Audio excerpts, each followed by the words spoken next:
a plan that will not be satisfied with one retaliatory strike, but that goes to the heart of the problem. And I have every confidence from my knowledge of the people involved that that is what they will do. Dr. Kissinger, looking back over the past many years, how did the United States get itself into this current predicament?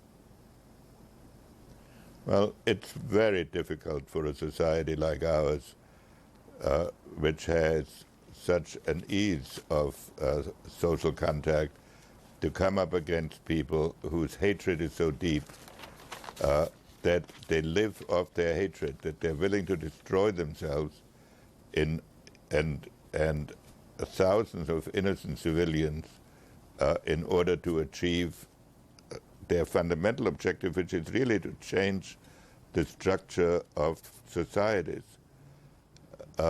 So what we have done up to now, when there has been a terrorist attack, we treated it as a criminal act, and we thought we'd concentrate on the individuals who did it, bring them to justice, and believe that that was a deterrent. But the ones we can catch are the secondary individuals anyway. Or we would make a one-time retaliation, which was usually very ineffective. I understand that. It is very hard for a society like ours to understand the nature of terrorism. And in fact, when allies of ours, like Israel, were faced with terrorism, we always urged them to take a very measured response. Now we are faced with a situation where we have experienced it on our own territory. We've never faced an attack on the continental United States, and it's on top of an attack of such magnitude. But the people who perpetrated this attack misunderstood America. And I believe we are now going to go after this and root it out, and that's what we have to do. Dr. Kissinger, it's always good to hear from you. Thank you so much for joining us. Pleasure to be on. Thank you. And President Bush says this will be, in his words, quote, a different kind of conflict against a different kind of enemy. To find out why, let's turn now to our CNN national security correspondent, David Ensor. David, tell us why this is different. Well, for so many reasons. The whole field is different. There are so many different reasons why it is, and let me go to them. An angry and determined president is promising action. We will find those who did it. We will smoke them out of their holes. But if Osama bin Laden is the culprit, revenge against him or against his hosts, the Afghan Taliban government, will not be easy. Cruise missiles fired in 1998 missed bin Laden and may only have strengthened his image. Even if bin Laden is killed, many analysts say that would not stop terrorism by his followers. I would want to destroy as much of bin Laden as possible. I'm simply saying that's like picking a wart off your neck or something. That doesn't do much. That's a very superficial blow against this kind of capability. To get rid of one man or to launch any kind of revenge attack isn't going to help. Revenge alone is not an answer. There has to be a complete eradication and elimination of all the training camps. But bombing alone would not likely achieve that. And there are indications those terrorist training camps in Afghanistan are today largely empty. Much of bin Laden's support is across the border in Pakistan, in the area around Peshawar. One reason the promise by Pakistani President Musharraf to help the U.S. against the terrorists could be crucial. I especially want to thank the President and people of Pakistan for the support that they have offered and their willingness to assist us in whatever might be required in that part of the world as we determine who these perpetrators are. But can Musharraf convince his military and intelligence services to stop their long and active support for the Taliban? Pakistan is supplying fuel, funding, infrastructure, training, arms, and administrative help to the Taliban. Without the Pakistani lifeline, the Taliban would not survive. Senior administration officials warn none of this is going to be easy or quick, and that the United States cannot do it alone. It could, in fact, take years, analysts say, of political, economic, and military effort before Americans can overcome their newfound fear of mass terrorism on U.S. soil. We're talking about a war, and it's a campaign. And in a campaign, there are going to be a lot of battles. We're going to win some of these battles. We're going to lose some of these battles. There are going to be more civilian casualties on both sides. More Americans will die. Before it is over, many analysts believe, in fact, that U.S. ground troops in the region may be required. For now, though, the main effort of the Bush team is diplomacy, an effort to build a strong international coalition, much as the president's father did before the Gulf War, Wolf. Well, the U.S., the Bush administration says, David, they're getting good response from Pakistan. What's to suggest that there will be the appropriate follow-up in addition just to the words? Well, that's right. They have at least, first of all, been told that the first requests are possible, and one of those was overflights. So that makes it possible to take military action flying over Pakistani territory. But of course, if there have to be ground troops going into Afghanistan, Pakistan is the obvious staging post. They would need that. That'll be very, very difficult for Musharraf to say yes to. It could lead to insurrection in Pakistan. All right. David Ensor, our national security correspondent, thanks so much for joining us. And what kind of options does the U.S. military have? CNN military consultant General Wesley Clark joins us now. General Clark, when you were NATO's supreme allied commander, there was a war in the Balkans. You got the job done mostly through air power. What are the military options in dealing, presumably, with Osama bin Laden and his network of terrorists? Well, I think we have to start by following up on everything that's been said so far. Principally, we're in a diplomatic effort to build a coalition. When we get that diplomatic coalition built, then we expect support. We expect information.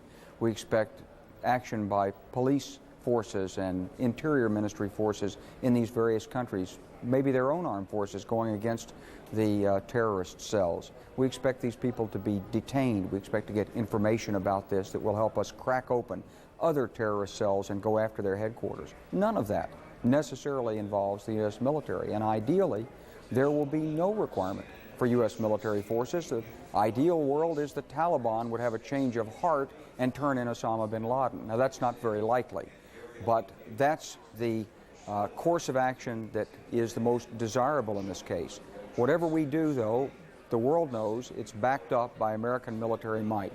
And what we've got in this case is the full arsenal of the United States at work. We saw it in Kosovo. You're standing, General Clark, in front of a map. Show our viewers the complications of military action in, presumably, Afghanistan. We've done airstrikes with cruise missiles in Afghanistan in the past. We did it in 1998. But it's a long way into Afghanistan, and I don't know exactly the route of the cruise missiles, but however they came a long way. They take time to fly. We've got permission now to use Pakistan's airspace if necessary, but cruise missiles are limited. You launch them, they're on a fixed target, and they're only going to strike facilities, a fixed point in the ground.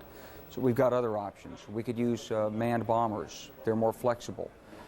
We've got options to put small teams in there who could direct the forces. We've got options to put slightly larger teams in there who could actually engage small groups of terrorists, detain them, bring them to justice, or fight it out if that was necessary and extract them. And finally, we've got an option, if we had to, we could put larger forces in. But all of these options take careful preparation, staging, and timing. Now, and General Clark, let me interrupt for a second. If you look at that map, you see Pakistan, you see Iran, you see the former Central Asian countries of the former Soviet Union, none of which seem to be a good staging point for U.S. military force if there's going to be ground force, for example. This has got to be the toughest area in the world to go after. It's a long way from the ocean. We don't have the mileage scale on this, but this is hundreds of miles, this distance right here. And to get in there, we would probably stage through Pakistan. Other armies have followed this invasion route. The British did, up to Kabul twice in the 19th century. It's a very tough route. We could stage through the states of Central Asia. The Russians have done that. That's also very tough. But remember, what we're going after here is a network of terrorists. We're not going to occupy a country. We're not fighting a state. In that sense, it's totally different than World War II. It's what the president means. It's a new kind of war. We've got the military muscle behind us But the first line of action is diplomatic, intelligence, informational, and police. General Wesley Clark, thanks once again for joining us. We really appreciate your insight. Thank you. Thank you. And life goes on for many thousands who live near Ground Zero in Lower Manhattan, but it's not life as usual and likely never will be again. CNN's Brian Palmer joins us now with more on that. Brian? Good evening, Wolf. Tonight we're actually in Jersey City, New Jersey, just across the Hudson River from what used to be the magnificent skyline of Lower Manhattan. This afternoon, we were walking around the neighborhoods just north of the blast zone and the contained zone, talking to residents who fled the blast but who are trickling back in to pick up belongings, but they are not staying.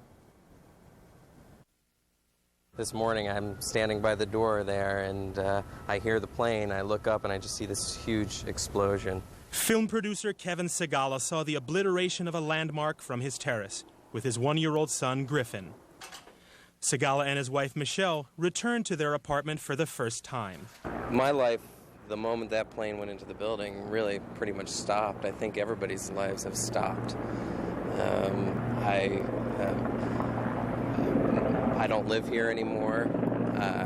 I haven't been to work again. This was the view from his terrace that day.